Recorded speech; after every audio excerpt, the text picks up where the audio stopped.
Hey Flosstubies, it's Lori McCleary, Texstylust, and this is take 137. I swear, I don't know what's going on. I'm just having a dickens of a time getting this video up and moving. After my epic mini series last time, I guess, I don't know. Anyway, welcome to my channel. This channel is about cross stitch and quilting and a few other things thrown in. I could almost say my channel is about cross stitch and quilting and haul, or at least recently it's been that way. But welcome just the same. I'm glad you're here, and I look forward to talking with you about what I've been stitching on, what I've been quilting on or piecing on, and kind of share what's been happening. So in the last 3 weeks, Lisa Kindred Stitcher and I went on a Stitchy Girls weekend in Iowa. We met up with our friend Michelle Rudy, Farm Girl, and spent another day or two at the farm. And then, actually, I think we only spent one day at the farm. And then we went and met up with some of the gals at Buttermilk Basin and had a really, really great shopping spree, or I had a spree. We all had a spree. We all spent some money. We got to see Stacy's new building. I had not been there the last time I went to Buttermilk Basin. She was in her old location, and her new location is just gorgeous. And there was a bazillion models, and it was really, really hard to resist a lot of the things. I didn't resist too hard. I brought home a lot, so I'll share that with you. And then we went and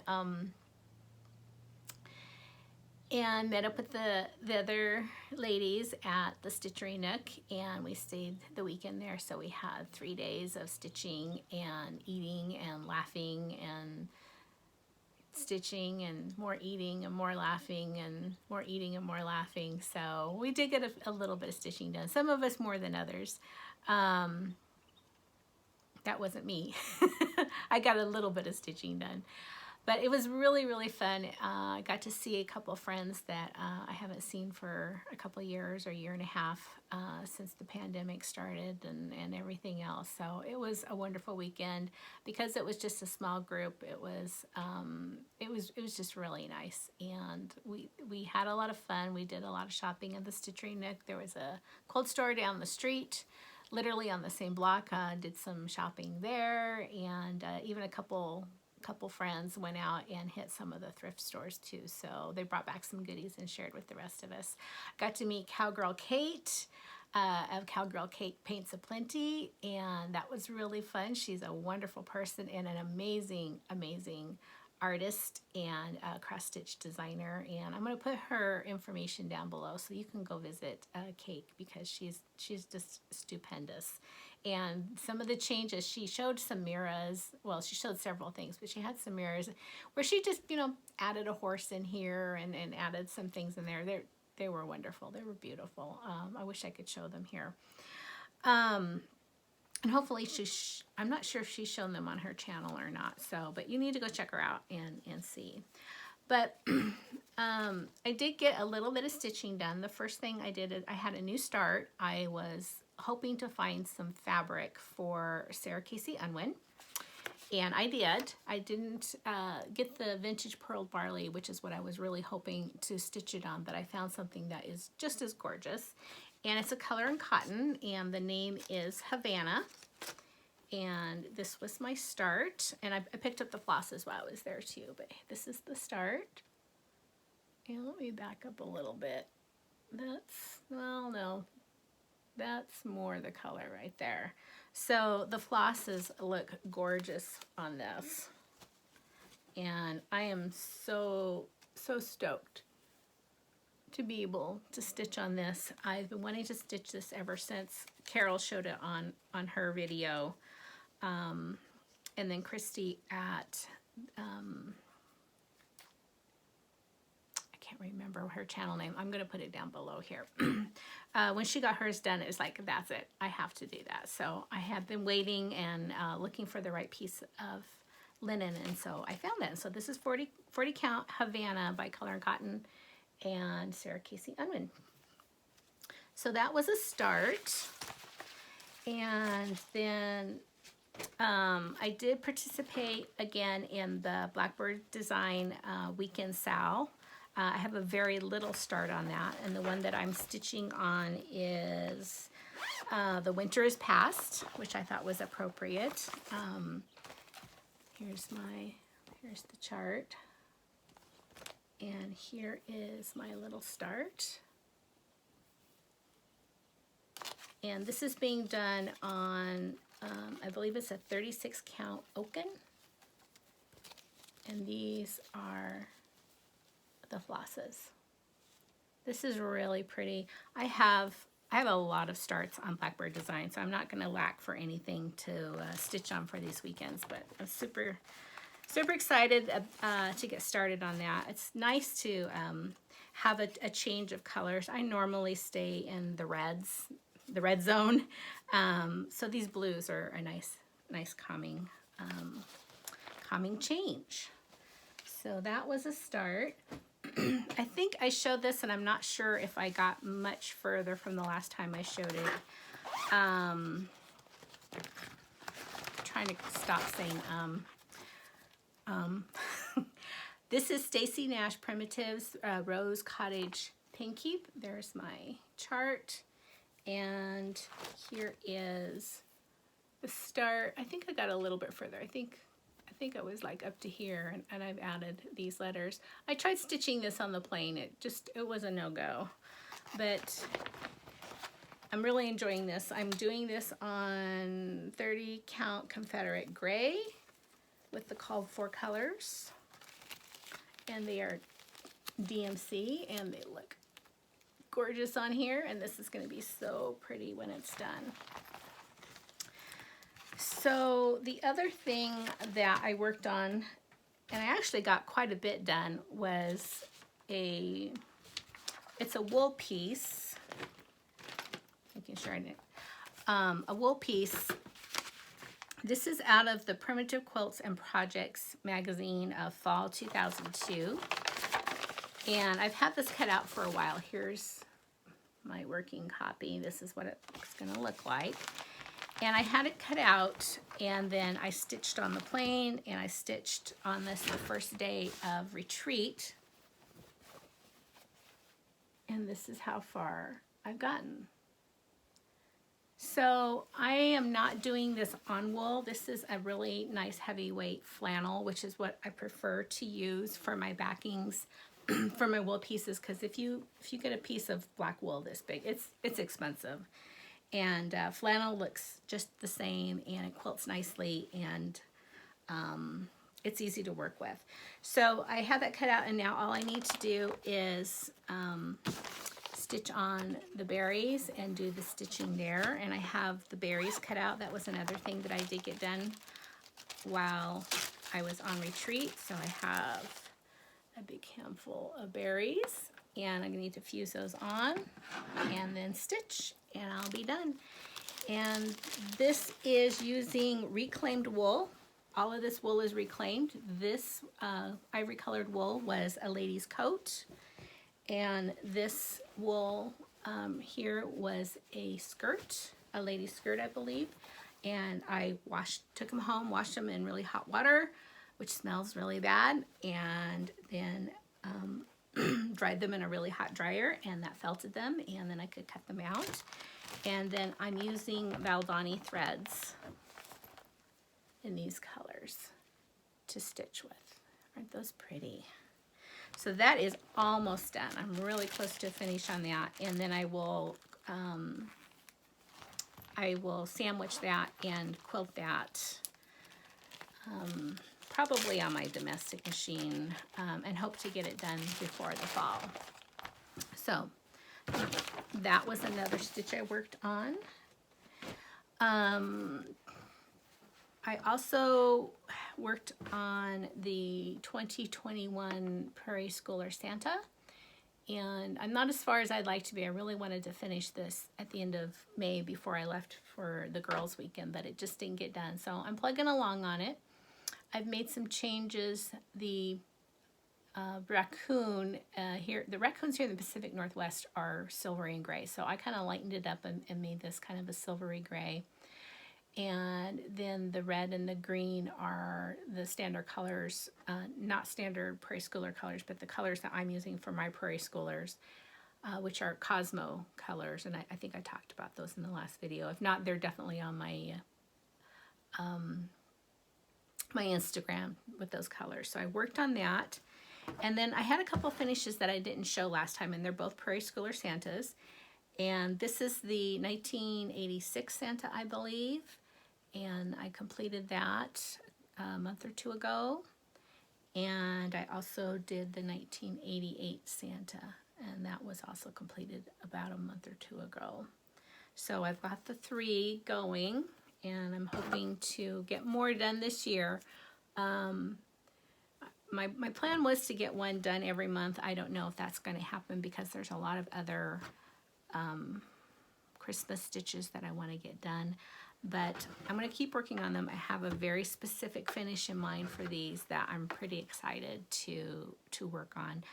I don't know if I'll get it done this year, but I should be able to get it done by next year. So that was a finish, and 2 finishes and another stitch whip that I was working on. I have another finish that coincides with the shopping excursion to Buttermilk Basin. And let's see, I'm looking for the chart. Oh, please, I'm just gonna get these out. Oh, there it is, right on top. So, as I mentioned, I'm gonna move into haul here. As I mentioned, we went to Buttermilk Basin, and Stacy had a ton of new releases. We saw some new quilting releases. There's a lot of new wool releases. I got a lot of pin keeps and projects that should keep me busy for a while. I used to buy just the pattern because I do have a lot of wool here at home, but this time I splurged and I just got the kits because it's easier and you can pull them right out and start working on things right away. This one I did start working on at Retreat. I traced it and I fused it and cut it out and started stitching. And what I'm talking about is the strawberry scissor keep.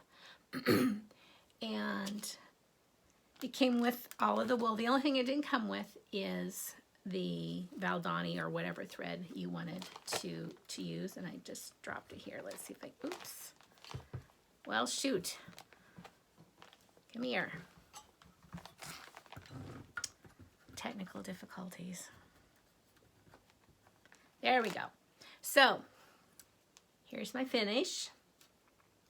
This little frame, let me back up here. This little gate, fairy gate, I also purchased at Buttermilk Basin. I've seen them bigger too. I'm looking for a bigger one, but this one was adorable, and it was just the right size to pin this to. So let me unpin it and I can show you the scissor keep.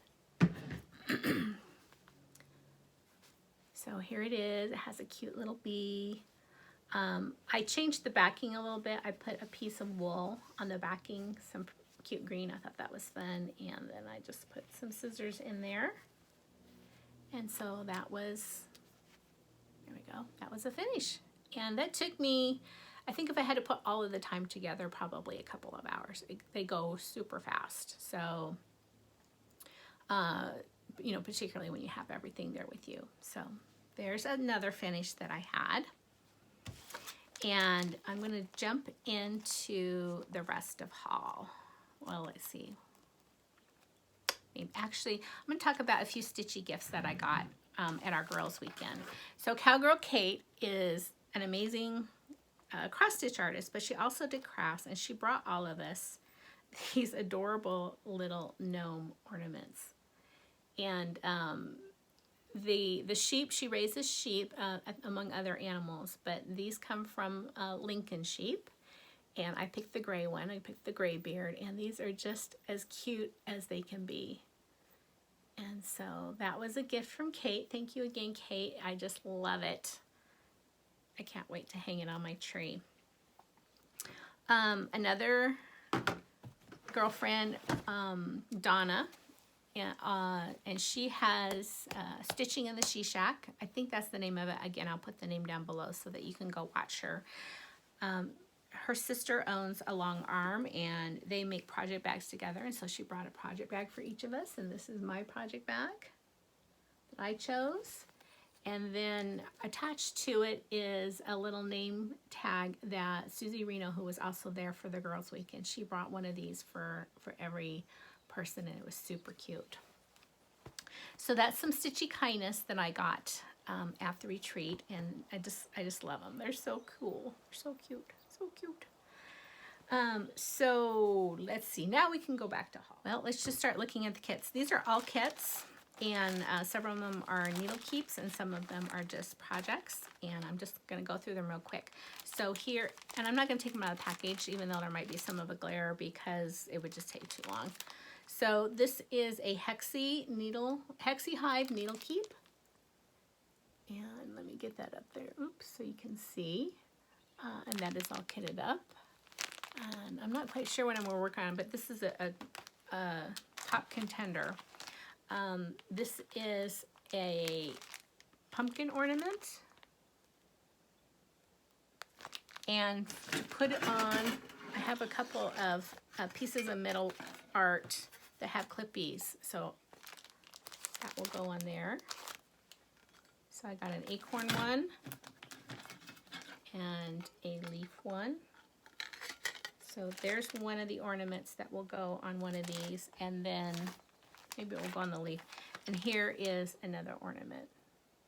That's a pumpkin one that will go in there again. It's a kit. Comes with everything, including the buttons and the string. They have one of these for every month, and I picked up a couple months, and they're door hangers, and this one is the sunflower one. Doesn't have a month, it's just pomegranate.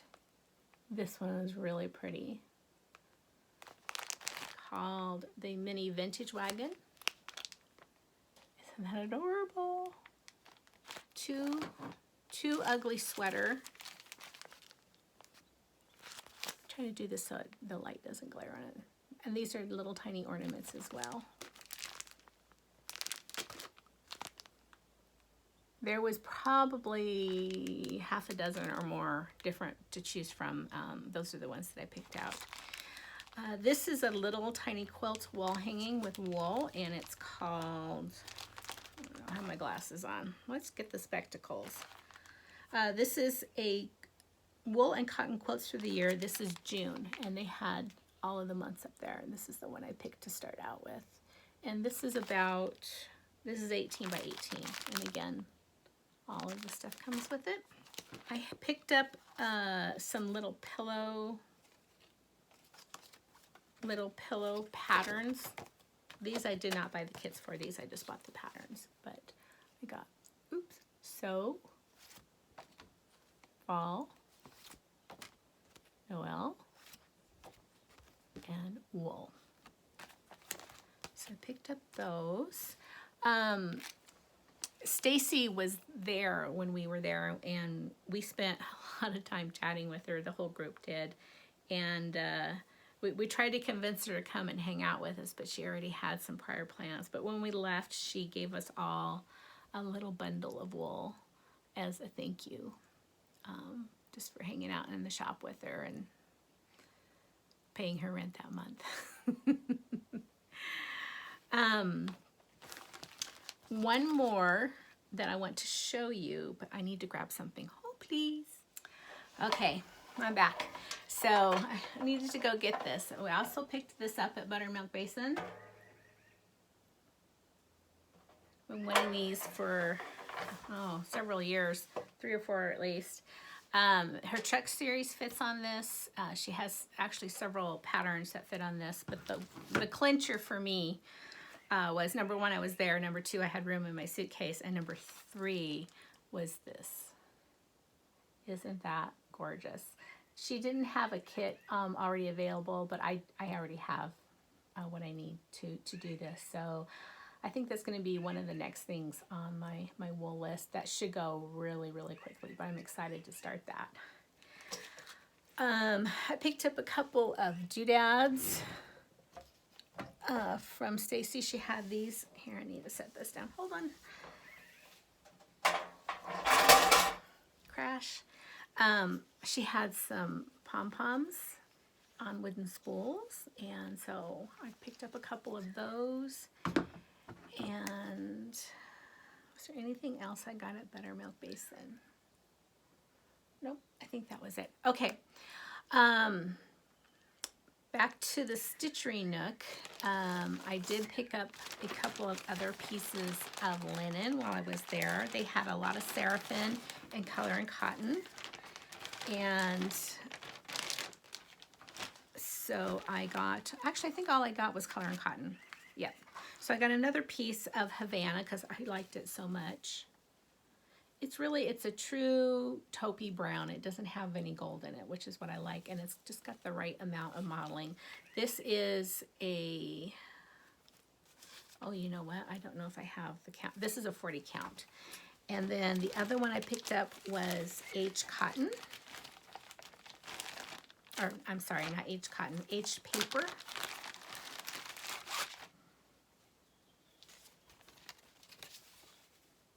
And that's pretty true to color. I really liked that. There was plenty more that I would have liked to have got, but I did not.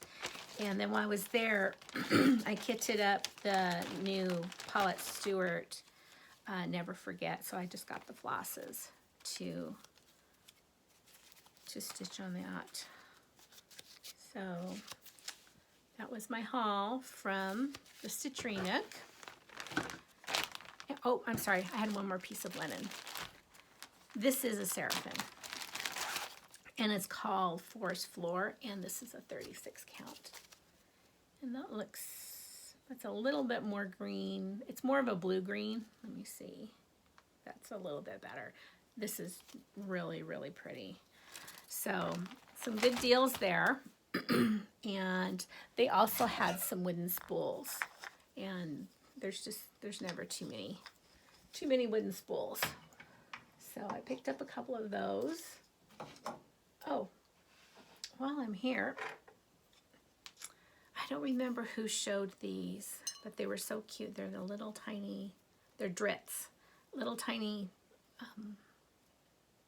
tomatoes. So I have this vintage picture that I picked up at the local Habitat for Humanity. So I have a place to put all of my little miniature, see if I can do this without knocking everything down, miniature tomatoes. Okay, the next thing was my haul from, well, let's see, from the Quilting Star. I think I'm going to pause here again real quick, and we're going to kind of slide from from stitching, which that's pretty much everything I have for stitching, into quilting. So I'm going to pause here, and I need to grab a few things, and I'll be right back. Okay, I misspoke. I have one more little piece of adorableness to show you that's wool related. And Stacy had several stands like this, and they were in different ornament shapes, this general shape, but and then they came with a little, let's see, it's not, they came with little ornaments to stitch, to put in there. So I picked up one of these, and this I can't tell you how cute this is. It's so cute. So that was all of the wool. And I am going to transition into the quilting part, and this is, I'm going to finish it out with quilting haul. This is still at Buttermilk Basin. She just came out with a new line, and I had ordered the line before I left home, and so it was here when I got back, and it's through Riley Blake, and the line is called Bountiful Autumn, and this is what it looks like. You know what, I'm going to take it out of the plastic so we can all enjoy it and not have the glare. And I need a drink of water here. Okay, so here is the line. I knew as soon as I saw it that this was definitely something I was going to need. blacks, and let's see, there's oranges, rusts, just it's so pretty. And then when we got there, she actually has 2 large quilt panels. I won't be able to show you all of them. Kindred Stitcher also showed these. We picked up the same ones. But these are very large panels. Let's see, let's turn it this way to make quilts with. So this has a lot of motifs. I'll gives you some kind of idea of what goes with the line. So I don't have a particular pattern in mind. I think Stacy said they're still working on development of what they were going to suggest. I don't think that's out yet. Here's a couple more. But I do envision something that might have like 4-patch or 9-patch blocks and sashing in between these, and using this line and maybe some half square triangles. But it was so pretty. They just got it in, and I was really excited to get that. So that was that one. Then there was a quilt up on the wall, and it was done in wools, and it was dark wools like grays and dark taupes, etc. And then they had it reprinted in cotton, and this also matches that line. And so it's the entire alphabet. Hope you can see it there. And then all the way to the bottom. So not only is this going to be in cotton, but the wool kit will be coming out as well. So be watching for that. If you're a Buttermilk Basin fan, you will definitely enjoy this. So these were gorgeous. So that was, oh, I have one more piece of quilt haul. She had these hanging up. This is another panel. And then she had them hanging up in little wall quilts, and they were just so adorable. The Santa was what got me. Isn't he cute? Again, this is a panel. This is not pieced. So you can literally just sandwich it and put it together and quilt it, and then you've got, oops, let's turn it around here. You've got cute little quilts. So there's a tricycle. Isn't that cute? Very patriotic looking. And then a little duck for Easter. So it's got all 4 seasons covered in one panel. So that was part of my quilt haul. That was Buttermilk Basin. And then there's a shop down the street. What was it called? Debbie's Quilt Shop in Iowa, in Osage. That's where we were, Osage, Iowa. So we went in there. I went looking for a couple of little things that I needed while we were there stitching, and I found this. This is also a Riley Blake, and it is, oh, I've lost the tag. Well, it's pretty, that's what it is. But look at these colors. Very, very feminine, very girly. I love it so much. So I picked up this fat quarter bundle. And then while we were standing at the checkout, they have, you know, like many quilt shops, they have things all over the place, models all over the place. And I was looking at the models, and I kept looking at this one. I was like, wow, this is really pretty. I'm going to show you the colors first. So you've got some reds, and you have some turquoises, etc. This is from a line by Kim Deal, but it was made up in this quilt.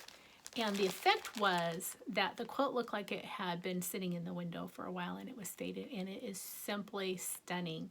So I asked if they had one, and they had to run upstairs and find one, a kit, and they brought it down. They bought 2 or 3 down, and then Lisa was standing there. She said, I think I need one too. And so as soon as we got back, we were showing, and I believe that at least one, if not 2 other ladies trotted off and purchased their own. So that was my haul, quite a bit. I've learned through different retreats that you pack light going, and so you have room to bring it all home. I've actually fit all of that and that big platter and this little doodad in my suitcase without getting them squished, and they made it home safe and sound. So creative packing. What else have I been working on? I have been working on making some project boards. I used Lori Holt's tutorial to make several project boards. And when I say several, I mean like 24. So I made them many different sizes. These are my 10 by 10 boards. Let me set this down here. So out here like a deck of cards. These are my 10 by 10 boards, and I used fabrics that are going to match the color that I'm currently planning on decorating my studio in, which is along the lines of French General. And I made some big ones. So I think these are 15 by 20. That's what the size these are. I made several of those.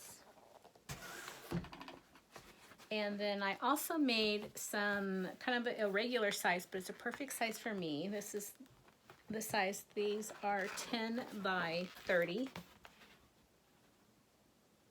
that right? Yeah, 10 by 30. I made 4 of those because I make bags, and they are the perfect size for me to lay out my bags. So I have one for each side of the bag, which is, there's 4 sides, and then I can lay that out and I can take them to my ironing board without them falling apart and getting all messed up. So that took me a couple days. I definitely have the process down now. I made a few changes in the process. The first thing was because Lori in her tutorial, and I'll link it down below, it's on her channel, she shows how to make these boards. Lori Holt, she uses a hot glue gun, and I started out using a hot glue gun, which was fine, except for I don't know if they've changed how they make poster board. It's not poster board, it's foam core board, but the covering on it, it just melted through. The hot glue just melted right through the poster board, so that wasn't going to work. Then I tried using Elmer's glue, which worked just fine. I used clear Elmer's glue. You can glue it down. It kind of takes some time. It's messy, but it holds just fine, and that worked. So I sat and thought about it a little bit about what else I could use, and I had some heat and bond left over from what I picked up to do the little wool applique thing, and I used it, and it worked pretty good. Not terrific, but good enough. And so it's like, I wonder what else I could use.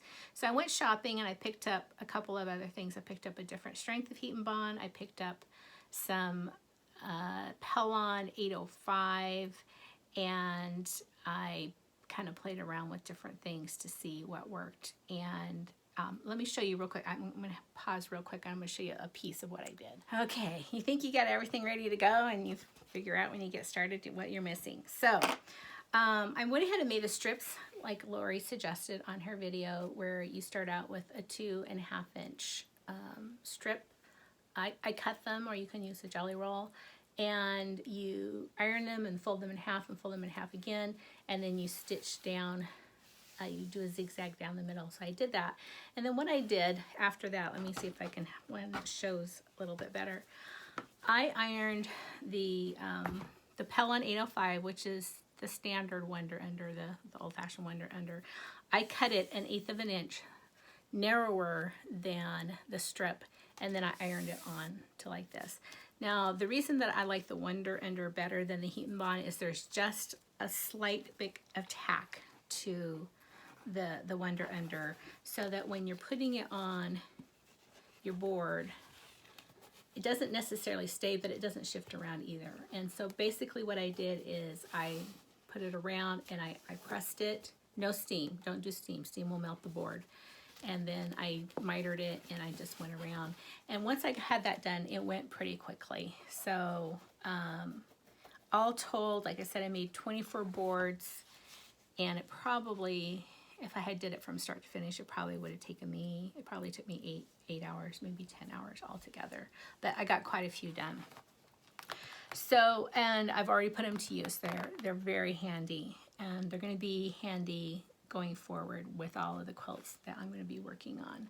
So, go ahead and take a look at her video. It's very good. It explains a lot. And then if you're not a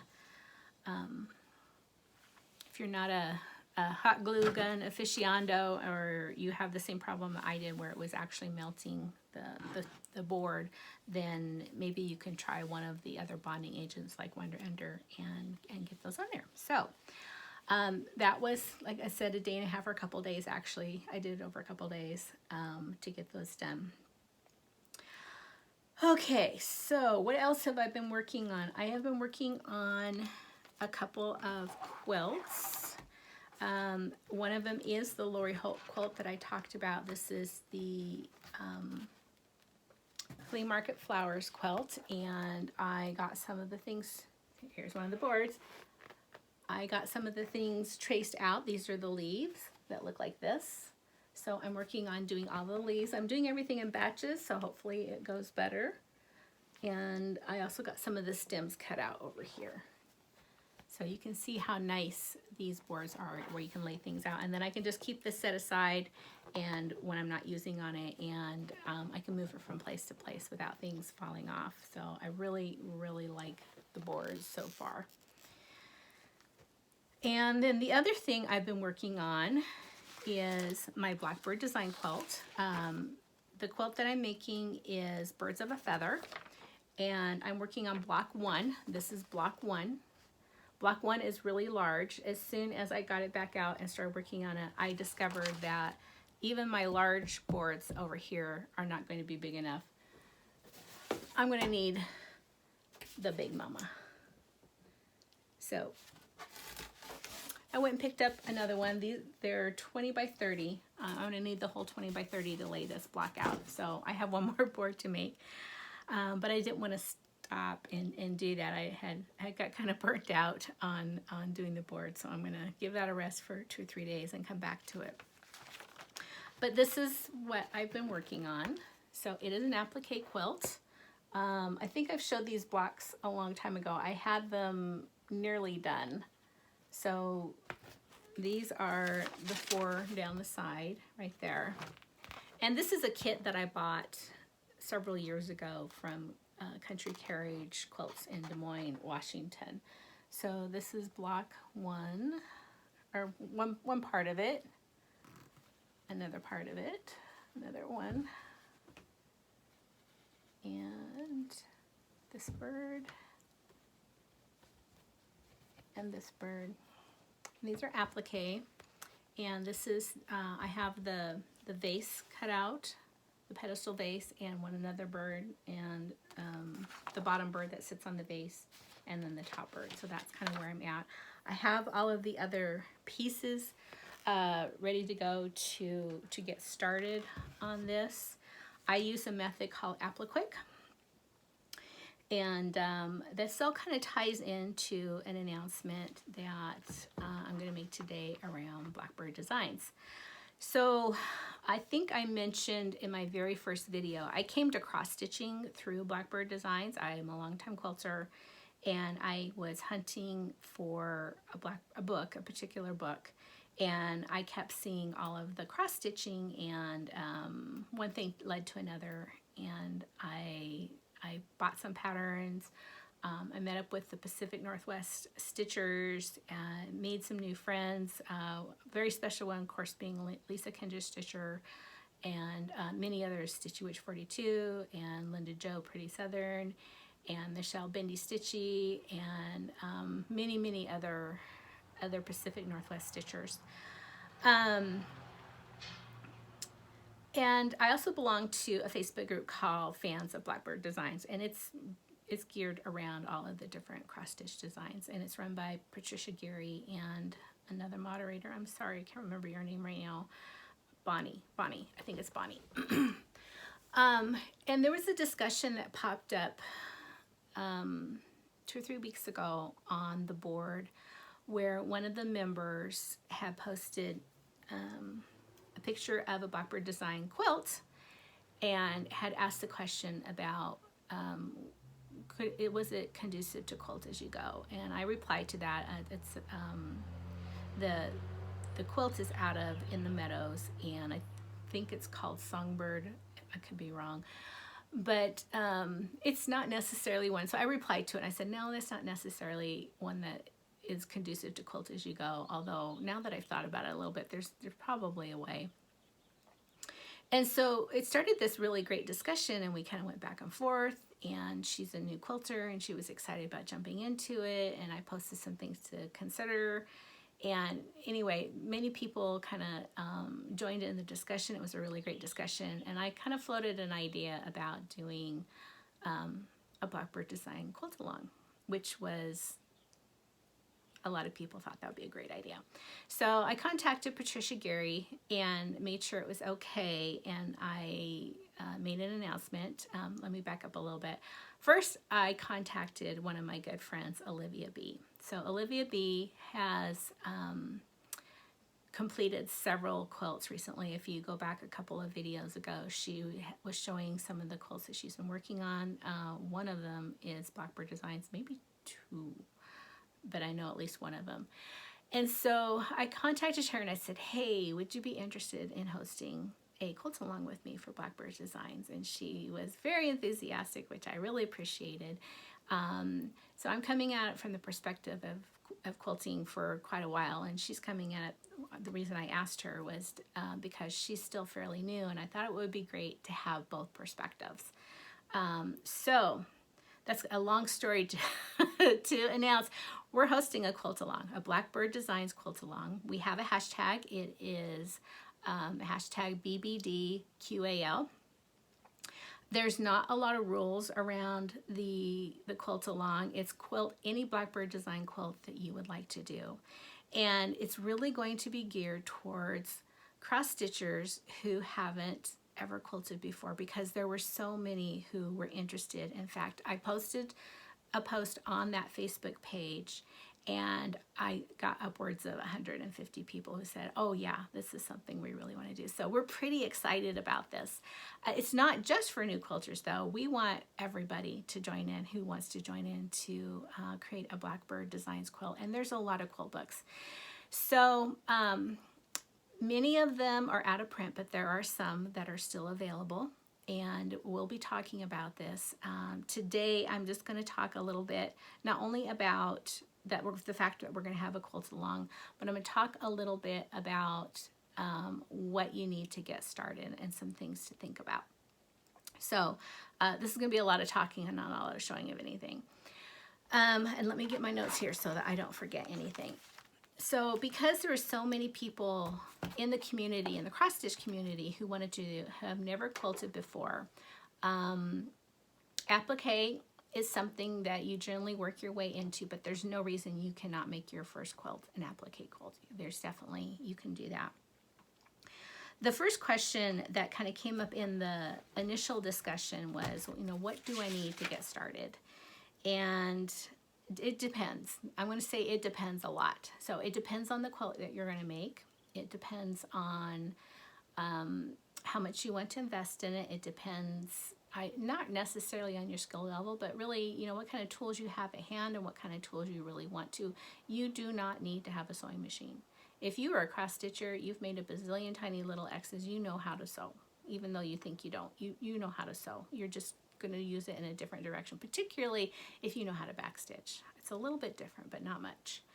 So really what you're going to need to get started is some scissors, good cutting scissors.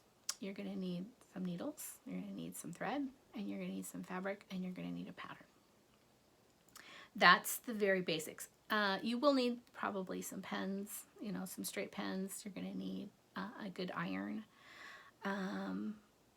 Probably a pencil. There's lots of different marking tools on the market, but a good old number 2 pencil or a mechanical pencil, a 0.5 or a 0.7 is going to work just fine.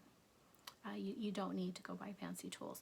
I am definitely going to cover all of this again, but this is just for those of you who are wanting to gather some things to get started. But probably the most important thing that you're going to need to do is pick out which quilt you're going to use. So because Blackbird Design quilt books, they haven't published one, I believe, since You know what? I'm not positive. It's been a long time. I think the last one that came out was, there was a reprint that came out of the Raven, but before that, I think it was Fresh Picked, and that was a while ago. If you want to use Blackbird fabric, they did many fabric lines, and I do know it's been at least 4 or 5 years since they put out a line. You can find it. It may be challenging. You may or may not be able to find enough of an entire line to make a particular quilt if you see a quilt in one of their books that calls for a particular line. The last line that was produced, I believe, was At Home, or let me think about this. Sweet Cherry Wine. I think that's what it was called, something like that. I'll put it down below here which one it was. You can find bits and pieces of a lot of different lines, but it might be challenging to find a line. You might be able to find a layer cake, or if you find a fat quarter bundle, that would be really great, but that's probably, and you might find some yardage here and there. Search, it's out there, it's definitely out there. Lisa Kendra Stitcher has cornered the market on a lot of it, but if you can get there before her, you might be able to find some things. But don't let that discourage you that you cannot find a line, because there are a lot of other designers that, if you really like the Blackbird design look, there are several designers that design lines that are similar and have the same look and feel. The colors might be the same, or the florals and the stripes and all of that might be the same. So I'm going to show a few of those in a little bit. But I want to make sure I'm not forgetting anything that I want to tell you. So, so those are kind of the initial things you need. Now, many of those tools that you're going to be looking for are going to be dependent on the kind of applique that you're going to do. And that's where this sal is going to be a little bit different. So we're going to do some tutorials between Olivia and I, and tutorials that I'm going to link into the videos that we put out around the sal. So that will enable people to learn different kinds of applique, choose the kind of applique they want to use, and well, just learn basically. So that's where this sal's a little bit different. I'm not an expert at all of the different kinds of appliques. I have applique types. I have definitely kinds that I like to do. Olivia has tried some of the same methods that I have. There are some that I'm not proficient at, but I'm willing to show you. And my plan is that I'm going to show you, and then I'm going to pull out videos that I have found out from industry leaders or people who are very proficient in those types of applique, so that depending on your learning style, depending on your preference, depending on the tools you want to invest in, you can choose the kind of applique that you want to do. So let's talk a little bit about the types of applique. And what I'm going to do is I'm going to grab a pattern here.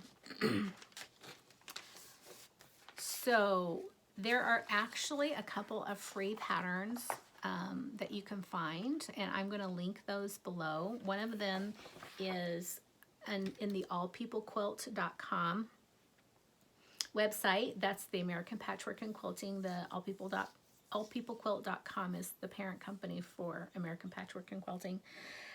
I will put the link. The project is called Autumn Ambience, and I'm going to show it right here. This is very classic vintage Blackbird design quilting pattern, and I don't recall when this was published. Looks like 2014. So you can download the entire pattern without having to buy a Blackbird design quilt book, or if you're not able to find a Blackbird design quilt book. So this is available. There's a couple more that are on the moda.com website as well, and I will link those too so that you can go straight to where they are. This is one that I think would be a really great starter quilt. if you're wanting to do the traditional applique, it's going to have piecing as well. You can do this on any colorway you want. It doesn't necessarily have to be in this colorway, but it's a very beautiful quilt. And I think, I don't think I could find a picture of it completely spread out so you can see the whole thing. But if I do, I will insert it here. But if nothing's inserted here, it just means I couldn't find it.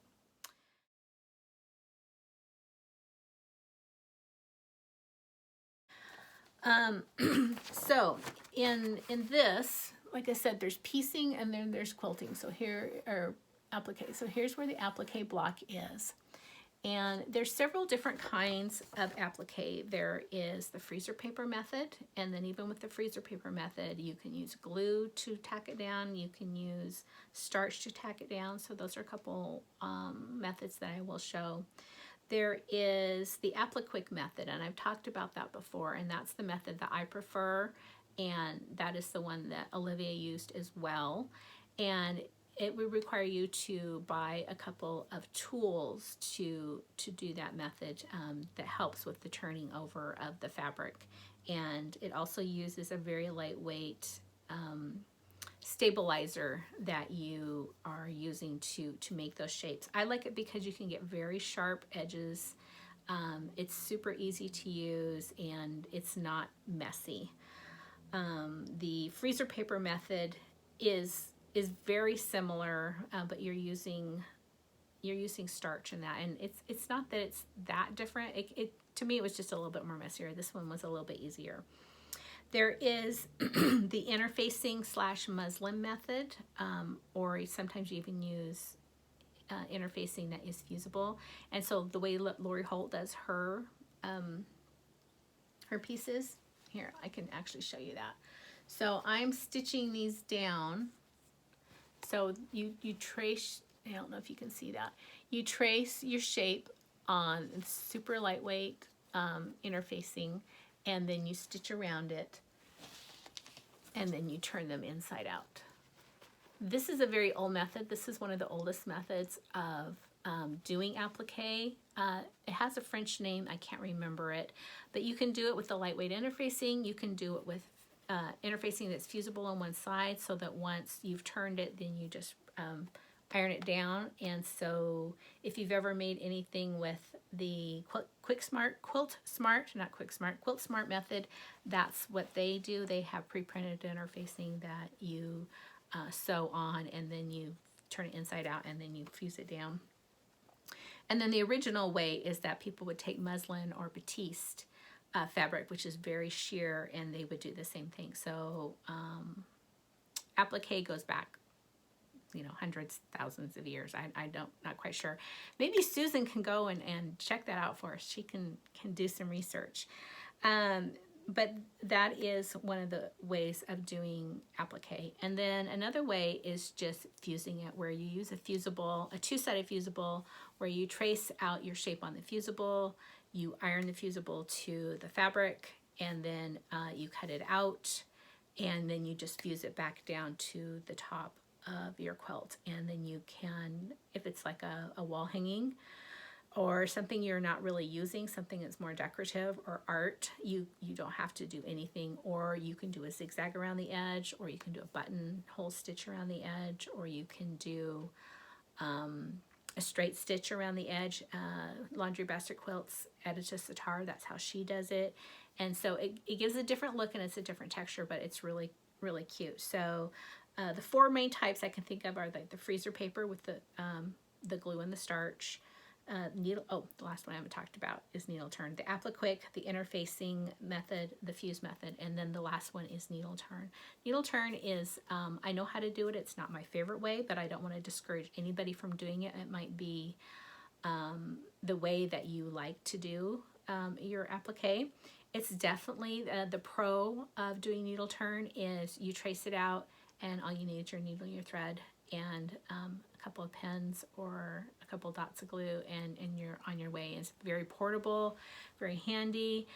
I would say that the con is it takes longer. So for me, the pros of doing a freezer paper method or the Applique method is you spend less time stitching and more time front loading it. You're doing all your prep work up ahead of time, and then once you've prepared your pieces, you're stitching it down very quickly. And the con is that you're spending your time prep working. So it's really where you want to spend your time. Do you want to spend your time prepping it and stitching it down quickly, or do you want to spend your time less time prepping it and more time stitching? It kind of works out. It's a wash in the end.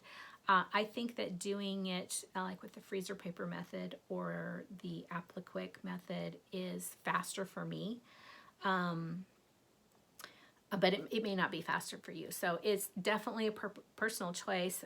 What we hope to do is give enough information to set everyone up for success, and you can choose, you can try them all, you can try one, you can not watch any of the videos and just kind of go for it. It doesn't matter. So I'm going to, we're going to, not just me, Olivia and I are going to be doing some videos, doing little tutorials, again, as I said, and then also pointing you in the direction of other people who also show how to do that particular method, so that you can learn if you don't know how. Having said that, again, use the hashtag BBDQAL. Having said that, the more people who participate, particularly people who have done applique, who are masters at applique, Carol, I'm talking to you. We hope that you join in and that you contribute your voice and your knowledge and your skills, so that when a question comes up, that we have all of the knowledge shared and opinions, because I might not be able to say something in a way that is easily understood, and maybe someone else can say it in a way that's more easily understood. So the goal is setting you up for success and having fun and making a Blackbird design quilt. And we're so excited to do this. So that was kind of a lot of rambling, and I'm not sure if I covered everything, but we're going to get started here pretty soon. So this is the official announcement. If you've already started, that's great. If you know already how to applique and you want to join along, fabulous. Please start using the hashtag and join us. And if you are a brand newbie and are still kind of lost and don't know where to go, that's okay. We're here to help you along. And so to do that, I've mentioned the 5 different ways. There's actually a 6th way, and it's going to be a bonus one, but I'm going to share that in a little while. It has nothing to do, well, I'll share it right now. It's wool. So you can do wool applique. I'm going to save that one for last, but I want to show you how you can take a regular applique pattern and translate it into a wool applique, or a combination of both. So freezer paper, needle turn, applique, interfacing, and fusing. Those are the different ways, and because Blackbird design quilt books are hard to find, I thought I would do a giveaway of one. So I have one here. It's called Garden Magic. This was published in 2004. Here's one of the quilts. And, oh, actually, here's both of the quilts. So I was looking online last night for different Blackbird design quilts, and I saw that this was on eBay for $55. Don't know why. I think it probably retailed originally for $12 or $14. So I'm going to give away this to someone who wants to participate in the Blackbird design quilt along. This is very indicative of the design right here that Barb and Elma did. And what I'd like you to do is tell me which of the 5 methods that you are most interested in hearing about first.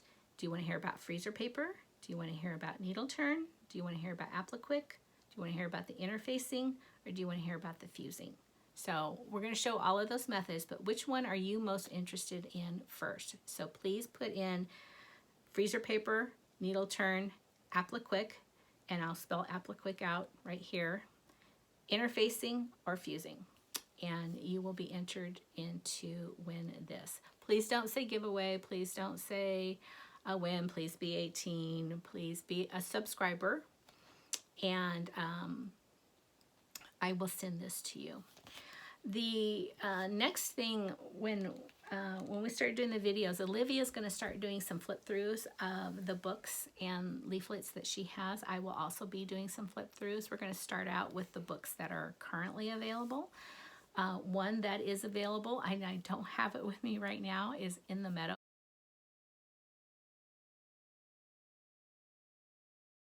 That one is still very available. I believe I saw it on Amazon. I saw it at Ken Stitcher's site. And that is the one that I'm probably going to choose a block to do, to show you all of these different methods. So I'm going to make a block each. One of the things that I recommend, or for all the newbies to consider, is you might want to make just one block to start out and to practice your skills and perfect your skills and make a decision about how you want to applique your bigger quilt, whatever quilt it is that you decide to make.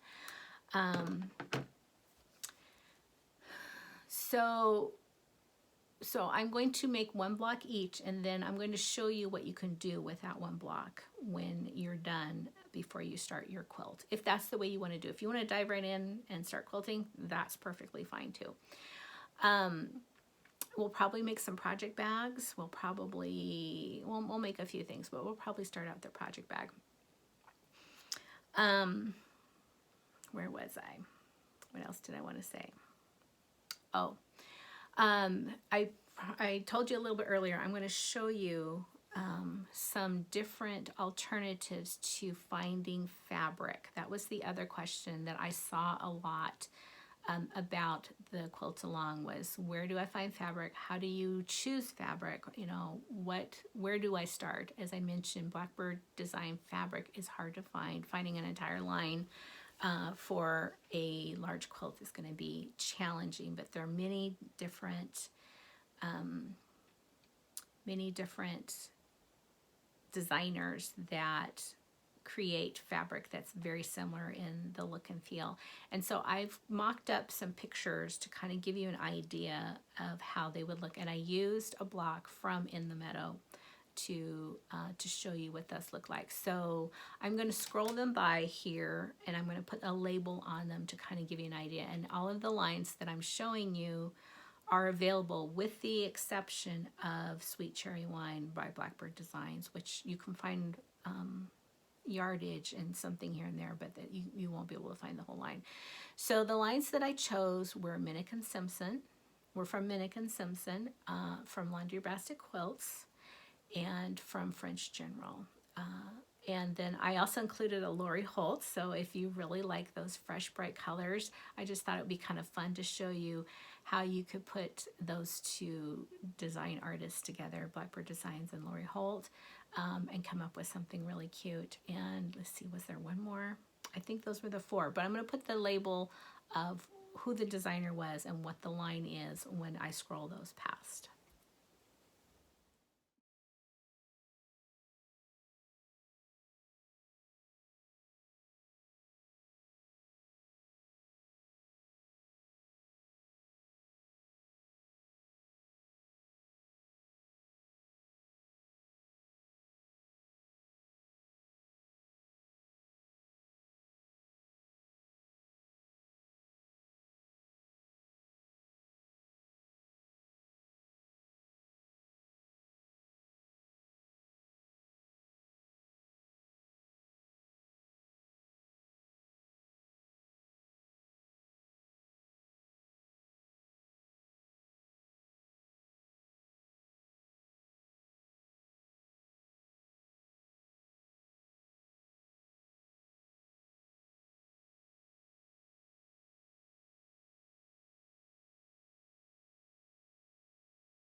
Did you like those? Did any of them speak to you?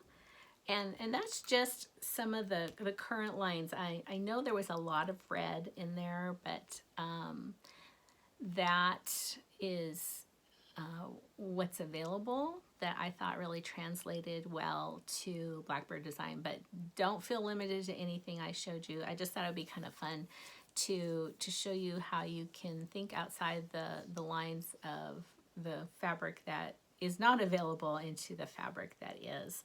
I thought the other one that I didn't say before, but I did show was Buttermilk Basin. So Stacy West just came out with a line called Seeds of Glory, and I thought that that particular quilt would really look cute in patriotic colors as well. So if you are gung-ho and you really want to get started and you don't want to wait for all of this other nonsense, there was some questions too. What are the other things that I want to need to get started? Well, you're going to need your pattern.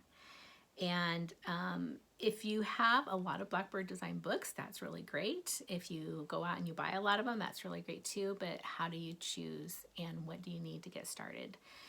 Aside from the tools that I mentioned before, there's some other things that it's a good idea to consider as you get started. And one of them is to really start with the end of the quilt in mind. What is the quilt going to look like when you get done? How are you going to use it? Are you going to put it on a bed? Are you going to hang it on a wall? Is it going to be a throw on the couch? Is it something you're going to wash a lot? Is it something you're never going to wash? Do you live in a warm place? Do you live in a cold place? Do you live in a place that has all 4 seasons? You know, how are you going to use this quilt? What's it going to do? And the reason you want to do that is you're going to need to choose the batting.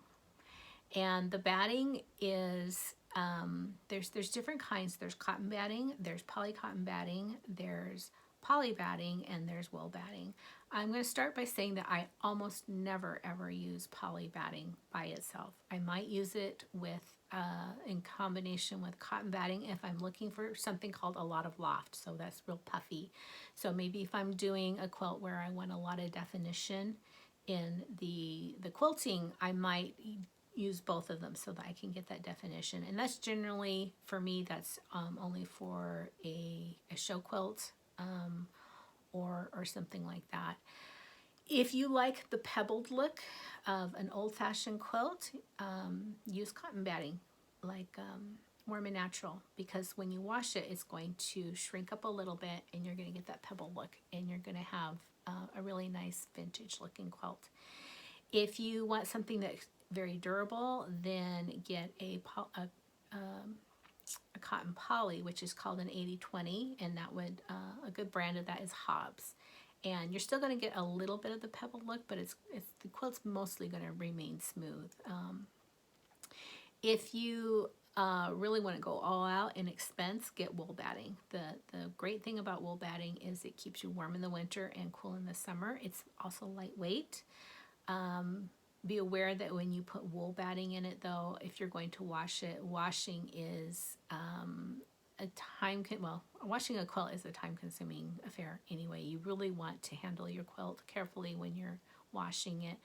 But when you have wool of course is going to shrink, and so you wash it gently and you do not dry it. You can put the others in the dryer, but you cannot dry the wool. You really want to wring it out as best as possible. Not wring it, you want to get the water out of it as best as possible, and then you want to drape it and let it dry. And even with the polycotton and the cotton, you do not dry it all the way in the dryer. You want to dry it until it's just barely damp, and then you want to hang it where the weight of the quilt is supported, and let it dry the rest of the way, just to preserve your quilt. And if you're going to do an applique quilt, you want to preserve it. So the other thing you want to think about is your budget. So all of these things take money. This is kind of why I suggest maybe considering making a block by itself, just to kind of test out your skills, figure out how you're going to applique, figure out your tools, and make a decision on what you're going to invest in your fabric.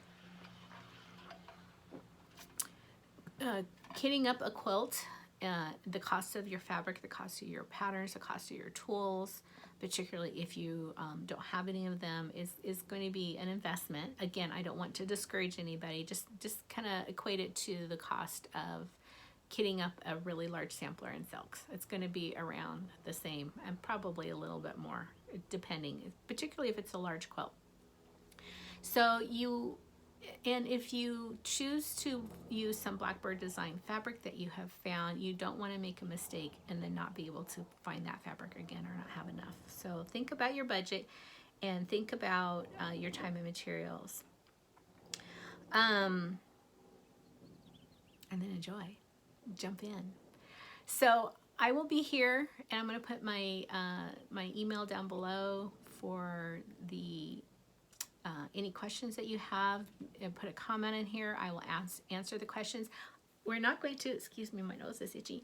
We're not going to create a Facebook group, mostly because moderating a Facebook group takes a lot of time, and I would rather spend that time quilting or stitching. And so I would really like you to use the comments below on the videos, or use Instagram and the hashtag to ask a question. Olivia will be there to answer questions. I will be here to answer questions, and then hopefully a lot of other participants will be there to answer questions.